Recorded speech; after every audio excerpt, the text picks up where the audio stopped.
आगे की जीएस भूगोल आगे ही बढ़ाते चलते हैं हम। आगे का सेक्शन ये है, और आगे आने से पहले हम लोग थोड़ा सा पीछे की बात करते हैं। पीछे हमने पूरा अक्षांश रेखाएं, देशांतर रेखाएं यानी लॉन्गिट्यूड, लैटिट्यूड, भारत की स्थिति क्या है। हाँ, भारत की स्थिति उसमें हम थोड़ा भूल गए थे कि भारत की स्थिति ग्लोब में कहाँ पर है। तो आप लिख सकते हैं भारत की स्थिति ग्लोब में उत्तर पूर्वी गोलार्ध में है।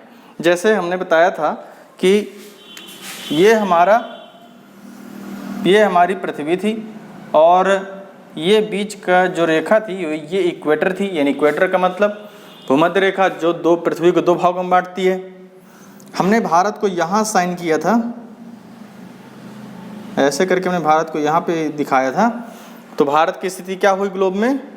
उत्तर और पूर्वी गोलार्ध। तो इस तरह हम कह सकते हैं भारत की अवस्थिति क्या होगी? उत्तर पूर्वी गोलार्ध। आज हम भारत के अंदर की और भी सारी चीज़ें पढ़ेंगे। भारत के अंदर की और भी हम सारी चीज़ें पढ़ेंगे, जैसे भारत की उत्तर से दक्षिण की लंबाई कितनी है, भारत की पश्चिम से पूर्व का में विस्तार कितना है, भारत किन किन देशों के साथ सीमा बनाता है, कौन कौन से देश हैं, किस और कितने किलोमीटर की सीमा रेखा बनाता है, ये सारी की सारी चीज़ें आज हम लोग पढ़ेंगे। ठीक है, तो चलिए स्टार्ट करते हैं। तो पहला आ जाता है भारत का क्षेत्रफल। तो भारत का क्षेत्रफल हम सभी लोग जानते हैं, बस एक भाई पढ़ रहे हैं तो सारा कुछ पढ़ना पड़ेगा। भारत का क्षेत्रफल आपका है 32,87,263 वर्ग किलोमीटर। हाँ, भारत विश्व में 7वां स्थान रखता है क्षेत्रफल में। भारत का विश्व में 7वां स्थान है क्षेत्रफल में। इससे पहले कौन कौन से देश हैं? सबसे पहले रूस आ जाता है, उसके बाद कनाडा आ जाता है, उसके बाद चीन आ जाता है, चीन के बाद अमेरिका आ जाता है, अमेरिका के बाद ब्राज़ील आ जाता है, ब्राज़ील के बाद ऑस्ट्रेलिया आ जाता है, ऑस्ट्रेलिया के बाद भारत आ जाता है। याद रखने का तरीका आपको यही होगा कि ये आपका एशिया महाद्वीप है और फिर ये आपका उत्तरी अमेरिका महाद्वीप है। तो हम लोग पहले अपने एशिया से स्टार्ट करते हैं। हम लोग एशिया से स्टार्ट करते हैं क्योंकि एशिया मतलब एशिया में ही तो रूस स्थित है ना, तो एशिया से स्टार्ट करते हैं। तो पहला यहाँ से एशिया, फिर हम यहाँ पे गए, दूसरा होगा कौन सा? कनाडा, फिर हम यहाँ पे आए, फिर कौन सा हुआ? तीसरा चीन, फिर हम यहाँ पे गए, कौन सा हुआ? अमेरिका, फिर हम यहाँ से यहाँ गए अमेरिका के बाद 1 मिनट बस अमेरिका तक आप रुक जाइए। याद रखने का तरीका हम बता रहे हैं कि 4 बार आपको 2 इधर लेने हैं, 2 उधर लेने हैं, यानी 2 बार उधर जाना है, पहले अपने से स्टार्ट करना है, 2 बार अपनी तरफ रखना है, 2 बार उनकी तरफ रखना है। फिर जब उनकी तरफ पहुंच जाए तो फिर उसके नीचे वाला महाद्वीप कौन सा है? दक्षिण अमेरिका। दक्षिण अमेरिका का आ जाएगा आपका ब्राज़ील। ठीक है, इसी प्रकार हमारे एशिया महाद्वीप के नीचे कौन सा है? ऑस्ट्रेलिया, तो उसके नीचे आ जाएगा ऑस्ट्रेलिया। फिर हमारा आ जाएगा कौन सा? भारत। फिर हमारा कौन सा आ जाएगा? भारत। यानी याद रखने का तरीका कि पहले आपको एशिया महाद्वीप से स्टार्ट करना है और फिर आपको उत्तरी अमेरिका महाद्वीप में जाना है। 2 बार अपनी तरफ रखना है, 2 बार उनकी तरफ रखना है। यानी पहले से एशिया से पहले जाएंगे किसमें? उत्तरी अमेरिका, फिर उत्तरी अमेरिका से फिर एशिया, फिर एशिया से फिर उत्तरी अमेरिका, और फिर उत्तरी अमेरिका से फिर नीचे वाले महाद्वीप में जाएंगे, नीचे वाले महाद्वीप में जाएंगे तो वहाँ पे ब्राज़ील मिल जाएगा। इसी प्रकार ये एशिया महाद्वीप के नीचे आएंगे तो हमारा मिल जाएगा ऑस्ट्रेलिया, और फिर इसके बाद में भारत के स्थान आ जाता है। फिर इसके बाद में अगर बात की जाए 8वें नंबर पे कौन है, तो 8वें नंबर पे आपका अर्जेंटीना पड़ जाता है। उसी तरह चलते रहिए, उसी के नीचे यानी वही है उत्तरी अमेरिका के नीचे अर्जेंटीना, यानी उत्तरी अमेरिका के नीचे कौन सा महाद्वीप है? दक्षिण अमेरिका। दक्षिण अमेरिका में ही ये आपका देश अर्जेंटीना स्थित है। ठीक, तो इस तरह याद रखने का एक तरीका है। चलिए, इसके बाद अगर हम बात करें कि भारत का स्थान, तो हमें मालूम चल गया कि भारत का स्थान 7वां है, लेकिन अगर जनसंख्या की दृष्टि से बात करें कि जनसंख्या की दृष्टि से भारत का स्थान कौन सा है, तो भारत का स्थान जनसंख्या की दृष्टि से दूसरा है। पहले पे चीन है, दूसरे पे भारत है। भारत का जो, हाँ थोड़ा सा एक चीज़ भूल गए, इसमें भारत के क्षेत्रफल में पूरा लिख सकते हैं आप कि पूरे धरती का, यानी पूरे जितना भूखंड है, पूरे जितना धरती में भूखंड है, उस भूखंड का जहाँ पे लोग रहते हैं उस भूखंड का 2.7% भारत के पास है। भारत का योगदान कितना है? 2.7% भारत के पास है पूरे धरती के भूखंड का। ठीक है, इसके बाद जनसंख्या की बात करें तो जनसंख्या में आपका भारत से पहले चाइना आ जाता है, ठीक है। और पूरे भारत की हम बात करें, पूरे भारत में कितने परसेंट पूरी विश्व की जनसंख्या रहती है, तो लगभग 13 दशमलव कुछ परसेंट है, 13 दशमलव लगभग 6-7% है, 13.67% लगभग जनसंख्या आपकी भारत में पूरे विश्व की जनसंख्या का 13.67%, 13.67% पूरे विश्व की जनसंख्या निवास करती है, ठीक है। इसके बाद अब भारत में ये देखते हैं कि भारत का उत्तर से दक्षिण का विस्तार कौन सा है, पूरब से पश्चिम का विस्तार कहाँ से कहाँ तक है। तो हम लोग अगर उत्तर से स्टार्ट करेंगे तो पहले स्टार्ट देख लें कि भारत का सबसे उत्तर में स्थित कौन सा बिंदु है, कौन सा जगह है, तो वो है कौन सी, इंदिरा पॉइंट, इंदिरा कॉल कौन सा है, सबसे उत्तर में स्थित, यानी यहाँ पे कौन सा पॉइंट है, इंदिरा कॉल। और अगर बात की जाए भारत का सबसे दक्षिणतम बिंदु, तो सबसे दक्षिणतम बिंदु हो जाएगा इंदिरा पॉइंट, जो कि कहाँ पे स्थित है, अंडमान निकोबार द्वीप समूह में, ठीक। अंडमान निकोबार द्वीप समूह जब पढ़ाएंगे तो उसमें समग्र जानकारी विस्तृत पूर्वक मिलेगी आपको विस्तार से। फिर इसके बाद में जिसमें 2 क्वेश्चन बन जाता है कि भारत का विस्तार स्थलीय सीमा से, भारत का विस्तार आपका स्थलीय सीमा से, यानी कहने का मतलब कि भारत भूमि का दक्षिणतम बिंदु कहाँ पे, जैसे कह दिया जाए भारत भूमि का दक्षिणतम बिंदु कहाँ पे है, तो भारत भूमि का दक्षिणतम बिंदु आपका कन्याकुमारी से लेंगे। भारत भूमि मतलब जहाँ तक पूरा भारत है, भारत से कोई चीज़ अलग नहीं हुई है, तो भूमि यहीं तक है ना, कन्याकुमारी तक। तो भारत की भूमि का दक्षिणतम बिंदु हो जाएगा कन्याकुमारी या केप केमोरिन, या केमोरिन भी बोलते हैं, केप केमोरिन। और भारत का पूछता है तो भारत का हम बता देंगे कि भारत का दक्षिणतम बिंदु आपका इंदिरा पॉइंट है, तो याद रहना चाहिए।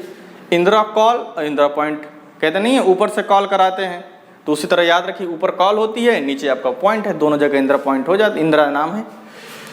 फिर ये पॉइंट आपका सबसे पश्चिम में स्थित कौन सी जगह है, सबसे पश्चिम में स्थित आपका हो जाता है गौरमोता, कौन सी, गौरमोता, ठीक है। ये यहाँ पे स्थित है, पश्चिम में स्थित है। इसी प्रकार ये कहाँ पे, गुजरात में आ जाएगा, गुजरात में। इसी प्रकार सबसे पूर्व में स्थित कौन सा बिंदु है, पूर्व में स्थित, तो पूर्व में स्थित अरुणाचल प्रदेश का किबुथु है, किबुथु, ठीक है, अरुणाचल प्रदेश का किबुथु है, ठीक है। इसके बाद में उत्तर से दक्षिण का विस्तार कितना है, यानी उत्तर से दक्षिण का सीमा, यानी ये जो है उत्तर से दक्षिण की लंबाई कितनी है, ठीक है। पूरब से पश्चिम की लंबाई कितनी है, तो उत्तर से दक्षिण की लंबाई है आपका कितना, 3214 किलोमीटर, कितना है, 3200, ये दिखा, उत्तर से दक्षिण विस्तार कितना है, 3214 किलोमीटर। पश्चिम से पूर्व का विस्तार कितना है, 2933 किलोमीटर। पश्चिम से पूर्व की बात की जाए तो 2933, ऊपर से नीचे की बात की जाए तो 3214। अब इसके बाद में बात आती है, छोटी छोटी जानकारी पूछ लेता है हमसे कभी कभार कि भारत की सीमा रेखा से कितने राज्य, कितने देश सटे हुए हैं। तो भारत से सीमा साझा करने वाले देश की कुल संख्या 9 है, कुल संख्या 9 है। गिन लेते हैं, पहला पाकिस्तान, दूसरा अफगानिस्तान, तीसरा चाइना, चौथा नेपाल, पांचवा भूटान, छठवां म्यांमार, सातवां बांग्लादेश। तो 7 ये हो गए और 2 आपकी यहाँ पे हो गए, कहाँ पे, एक श्रीलंका और एक आपका मालदीव। भारत की स्थलीय सीमा, भारत की स्थल से सीमा साझा करने वाले कौन से देश हो जाएंगे, तो भारत की स्थल साझा करने वाले देश कितने हो जाएंगे, 7, अभी हमने गिनाया यहाँ तक। इसके बाद में भारत की जलीय सीमा साझा करने वाले देश कौन से हो जाएंगे, तो आपका श्रीलंका और मालदीव, ठीक। अब इसमें एक चीज़ और पूछ लेता है कि भारत का सबसे ज़्यादा सीमा साझा करने वाला कौन सा देश है भारत के साथ, तो भारत के साथ सबसे ज़्यादा सीमा साझा करने वाला आपका बांग्लादेश है। सबसे ज़्यादा सीमा साझा करने वाला आपका बांग्लादेश है और सबसे कम सीमा साझा करने वाला आपका अफगानिस्तान है। बांग्लादेश कितने किलोमीटर की सीमा साझा करता है? ये क्वेश्चन पूछ लेता है कभी कभी एग्जाम में, किलोमीटर, कि भारत कितने किलोमीटर के साथ, सॉरी, बांग्लादेश कितने किलोमीटर के साथ भारत के साथ सीमा साझा करता है? तो 4096 किलोमीटर के साथ। और सबसे कम सीमा साझा कौन करता है? अफगानिस्तान, 106 किलोमीटर। ठीक, और भी चीजें हैं। पाकिस्तान कितना साझा करता है? 3310 किलोमीटर। नेपाल कितना साझा करता है? चीन कितना साझा करता है? 3917 किलोमीटर। ठीक है, नेपाल इसमें लिख लीजिए, आप लिखना चाहो 1752 किलोमीटर। कितने किलोमीटर की सीमा साझा करता है? 1752 किलोमीटर। और इसके बाद में 587 किलोमीटर आपका भूटान सीमा साझा करता है। तो ऐसे ये सब चीजें याद रखने की जरूरत नहीं है, सिर्फ आपको अफगानिस्तान और बांग्लादेश की सीमा रेखा, बांग्लादेश का किलोमीटर याद रखने की जरूरत है, बाकी और किसी का नहीं, और किसी का पूछा भी नहीं जाता है। ठीक, चलिए अब इसमें बांग्लादेश में एक क्वेश्चन और भी पूछ लेता है कि कौन सा ऐसा राज्य है जो किसी देश के द्वारा 3 ओर से घिरा हुआ है? किसी देश द्वारा 3 ओर से घिरा हुआ राज्य कौन सा है? तुम लोग कौन सा बताएंगे? त्रिपुरा। ये है आपका कौन सा? त्रिपुरा है। देखो यहाँ भी बांग्लादेश पूरा यहाँ से यहाँ तक पूरा एक ही मुंह, इधर ये वाली साइड इसका खुला, बाकी 3 ओर से घिरा हुआ है। तो 3 ओर से घिरा हुआ राज्य कौन सा है बांग्लादेश से? त्रिपुरा। ठीक है, यहाँ तक चीजें क्लियर हो गई। अब आगे चलते हैं। अब बात करते हैं स्थलीय सीमा, यानी यहाँ से गुजरात के, यहाँ से जहाँ से ये स्टार्ट है, तो गुजरात से पूरा आपका त्रिपुरा तक कितना एरिया है, या सॉरी कितना जो है ये जगह कवर करती है, यानी कितने किलोमीटर में ये फैला हुआ है। तो इसका जैसे पूछता है, तो भारत की स्थलीय सीमा कितनी हो जाएगी? भारत की स्थलीय सीमा कितनी हो जाएगी? 15,200 किलोमीटर। इसी प्रकार पूछ लेगा भारत की जलीय सीमा कितनी हो जाएगी? जलीय सीमा 6100 किलोमीटर। लेकिन अगर पूछ ले द्वीपों समेत जलीय सीमा, तो हम लोग क्या बताएंगे? तो हम लोग बता देंगे 7516.6 किलोमीटर।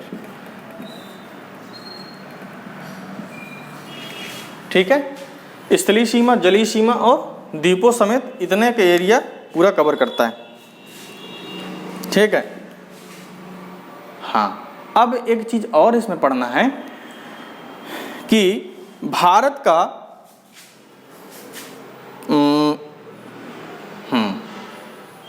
ठीक, एक मिनट इसको मिटा लेते हैं।